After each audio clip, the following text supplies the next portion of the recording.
ఒక పార్కిన్సన్ రోగి ఎంత ఎక్కువైతే అంత ఎక్కువ నడవాలి. మీరు వాకర్ సహాయంతో నడవండి, ఎవరి సహాయంతో అయినా నడవండి, కానీ నడవడం మాత్రం మానకండి. ఎంత సాధ్యమైతే అంత నడవండి. రోజులో మంచంపై కూర్చోవడం నివారించండి.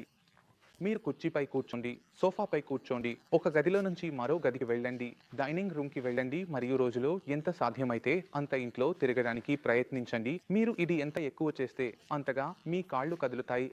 కాళ్ళ మసిల్స్ కదులుతున్నాయంటే కాళ్ళు మరింత బలంగా మారుతున్నాయి. ఎందుకంటే మీరు నిలబడే స్థితిలో ఉంటే మీకు బ్యాలెన్స్ చేసే వ్యాయామం జరుగుతోంది. మీ వెన్నెముక మసిల్స్ బలంగా మారుతున్నాయి.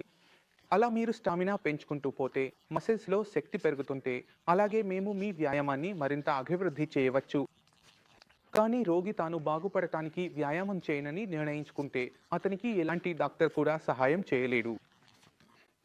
కాబట్టి ఇవి 2 ముఖ్యమైన విషయాలు మీరు గుర్తుంచుకోవాలి.